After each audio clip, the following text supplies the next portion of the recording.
Mas isto é pesado. É pesado e grave, não é? E mais comum do que se possa imaginar. Sim, muito obrigado pelo convite, antes de mais nada. E é muito comum. Aliás, até se estima que em Portugal seja mais comum do que noutras zonas do mundo. A prevalência da perturbação obsessiva-compulsiva, vou chamá-la de POC a partir de agora, estima-se entre 1, 2 a 3% em vários países do mundo, e em Portugal as estimativas vão até 4%. Portanto, é bastante prevalente. 4 em cada 100 pessoas em Portugal terá perturbação obsessiva-compulsiva, e até se estima que este número seja subestimado e haja mais pessoas. Porquê? Precisamente como estavam aqui a falar com o Raminhos e eu tomei nota dessa informação, que era um bocado esta tentativa de perceber o que é normal e o que é que deixa de ser normal, não é? Porque, de facto, pensamentos obsessivos todos nós podemos ter. O pensamento obsessivo é um pensamento que entra na nossa cabeça, que não faz sentido, é considerado intrusivo, não é? Intromete-se no nosso pensamento e nós pensamos, isto não faz sentido nenhum. Por exemplo, eu venho para cá e bato numa pedra com o carro e penso, será que atropelei alguém? Que estupidez, não atropelei alguém. E sigo a minha vida. Portanto, isto é um pensamento obsessivo.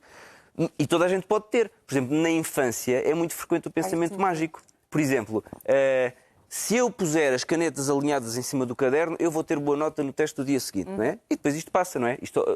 Na maior parte das pessoas isto desaparece. Mas isto faz com que haja pensamento obsessivo no geral, e isso torna difícil de perceber quando é que há perturbação obsessiva-compulsiva.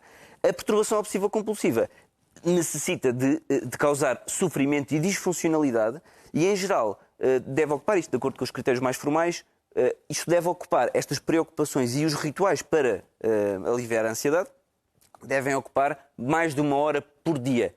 Agora, claro que muitas vezes, como as pessoas sabem, porque o pensamento obsessivo, eu não disse isto, mas a perturbação obsessiva-compulsiva inclui obsessões, portanto pensamentos intrusivos que nós sabemos não faz sentido, isto não faz sentido, mas eu não consigo deixar de pensar nisto, obsessões, e compulsões. Compulsões são os comportamentos, podem ser comportamentos físicos ou mentais, podem ser, por exemplo, vou contar de 10 para 0 decrescentemente e isso vai fazer com que a minha mãe não morra, por exemplo. Portanto, pensamentos ou rituais comportamentais que tendem a eliminar aquele pensamento obsessivo e a aliviar a ansiedade causada pelo pensamento obsessivo. Agora, como isto, muitas vezes, como a maior parte das pessoas com perturbação obsessiva-compulsiva não acha que os seus pensamentos façam sentido e às vezes até, muitas vezes, sentem vergonha daquilo que pensam, não vão procurar ajuda. Então, mas daí essa vergonha, muitas vezes, essa vergonha, o estigma, as pessoas...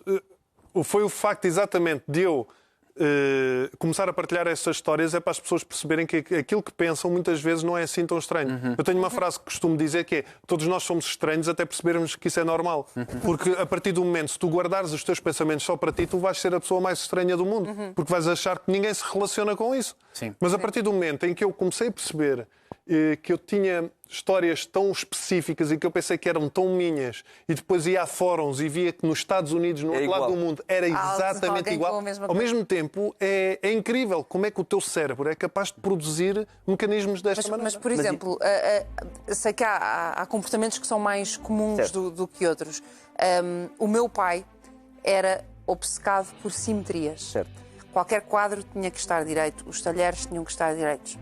Eu herdei isso dele. Certo. Não me consome o dia, nem me transtorna, mas tenho sempre aquela coisita de endireitar. É hereditário, ou seja, eu herdei isso do meu pai, ou é uma coincidência, ou as filhas do Raminhos poderão ter essas características porque ele tem isso? Isso é uma excelente pergunta, e isso leva-me a dizer que a perturbação obsessiva-compulsiva tem causa biológica e tem causa ambiental. E, portanto, do ponto de vista biológico, sim, faz sentido que algumas características sejam herdadas. E está estudado, por exemplo, que em gêmeos monozigóticos, que são os chamados gêmeos idênticos, não é? É muito mais frequente que exista nos dois a perturbação obsessiva-compulsiva do que em irmãos que não são gêmeos ou do que não são gêmeos monozigóticos. Agora, também é verdade que normalmente quem passa aos genes é quem está a conviver consigo durante a infância. Portanto, se eu o vejo fazer isso... Ou seja, pode ser muito social. Portanto, por um lado, a pessoa herda os genes e herda algumas características, nomeadamente do funcionamento dos circuitos do cérebro, mas também viveu num ambiente e sabe-se que o fator ambiental é importante. Portanto, famílias que tenham uma rigidez muito grande, uma rigidez moral, uma rigidez religiosa, uma preocupação com este tipo de coisas, pode, de facto, aumentar a